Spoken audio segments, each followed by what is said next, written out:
لوگوں کے ساتھ ملاقات کے وقت آپ کا چہرہ کھلا ہونا چاہیے، چہرے پہ خشونت، چہرے پہ رعونت، چہرے پہ سرکشی کے آثار، تکبر اور غرور کے آثار یہ کسی بھی انسان کو زیبا نہیں دیتے۔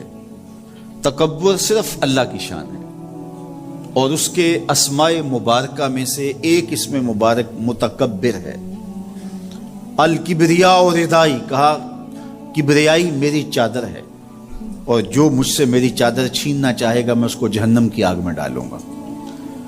اس کائنات میں ہونے والا پہلا جرم تکبر ہے۔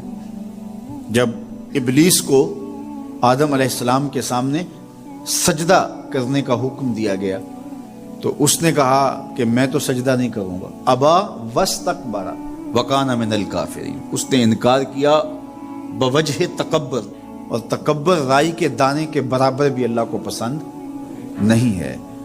اور قیامت کے دن جب لوگ سور اسرافیل سے آغوش موت میں ہوں گے تو اللہ تعالیٰ جل شانہ لوگوں سے خطاب کرے گا، تو اس میں ایک جملہ یہ ہوگا، این المتکبرون، تکبر کرنے والے کہاں ہیں؟ تو لوگ آغوش موت میں ہوں گے تو کوئی سر نہیں اٹھائے گا۔ اللہ فرمائے گا این الملوک، بادشاہ کہاں ہیں؟ کیونکہ زیادہ تکبر بادشاہوں میں، حکمرانوں میں ہوتا ہے۔ تو اللہ تعالیٰ فرمائے گا ان المتکبر، میں متکبر ہوں، یہ میری شان، ان المالک، میں بادشاہ ہوں۔ تو بادشاہی اسی کو زیبا ہے، تکبر اسی کو زیبا ہے۔ تو نصیحت کرتے ہوئے فرمایا وَلَا تُصَعِّرْ خَدَّكَ لِلنَّاسِ، لوگوں کے سامنے اپنی گردن کو، اپنے چہرے کو، اپنے رخسار کو ٹیڑھا نہ کرنا۔ ابن منظور افریقی نے لسان العرب میں لکھا ہے کہ یہ سعر سے نکلا ہے، اور یہ اونٹ کی ایک بیماری ہے۔ جس طرح بندوں کو لقوہ ہو جاتا ہے، اس کا منہ ٹیڑھا ہو جاتا ہے، تو اونٹ کو ایک بیماری لگتی ہے، تو جب وہ بیماری اس کو لگ جائے تو اس کی گردن ٹیڑھی ہو جاتی۔ تو عرب کے محاورے کے مطابق قرآن نازل ہوا ہے، تو اشارہ کیا کہ جس طرح اونٹ کی گردن ٹیڑھی ہو جاتی ہے تو تکبر کی وجہ سے تمہارا چہرہ بھی ٹیڑھا نہ ہو جائے۔ یہ تمہارا چہرہ اچھا نہیں لگتا، اس پہ خشونت، اس کے اوپر غصہ، اس چہرے کے اوپر جو ہے وہ وحشت اچھی نہیں لگتی، اس چہرے کے اوپر تبسم اور مسکراہٹ اچھا لگتا ہے۔ یہ چہرہ ہنستا ہوا گلاب جیسا ہی اچھا لگتا ہے۔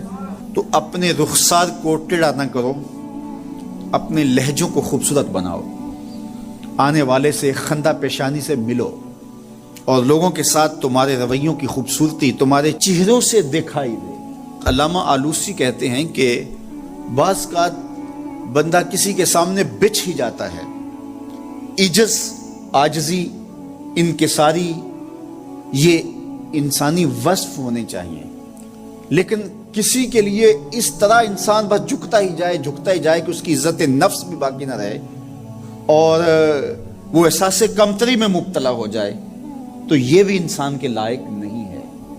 تو رخسار کو ٹیڑھا کرنے کا جو ہے وہ مفہوم یہ ہے کہ آپ عجز اختیار کریں، لیکن اس عجز کا یہ مفہوم نہ ہو کہ آپ کی عزت نفس مجروح ہو جائے۔ حکام کے سامنے، شہنشاہوں کے سامنے، بادشاہوں کے سامنے کچھ لوگوں کے رویے اس قدر ہوتے ہیں کہ ان کی غلامانہ ذہنیت ان کے عمل سے، ان کے رویوں سے اور ان کے انداز ملاقات سے ٹپکتی ہے۔ تو جب آپ کسی سے عجز کے ساتھ، محبت کے ساتھ پیش آتے ہیں تو وہ اپنی جگہ، لیکن اس کے اندر تجاوز ایسا نہ ہو کہ آپ کا رخسار ٹیڑھا ہو جائے۔ مطلب کیا ہے کہ آپ حد سے نیچے گر جائیں اور اپنی خودی کو بھی بیچ ڈالیں، تو اس سے بھی منع کیا گیا ہے۔ تو ان دونوں کے درمیان بیلنس رکھیں، تکبر میں بھی مبتلا نہ ہونے پائیں اور احساس کمتری میں، اور ایسا عجز جو آپ کی خودداری کو بہا کے لے جائے اس میں بھی مبتلا نہ ہونے پائیں۔ وقار کے ساتھ، ادب کے ساتھ، محبت کے ساتھ لوگوں کے ساتھ پیش آئیں۔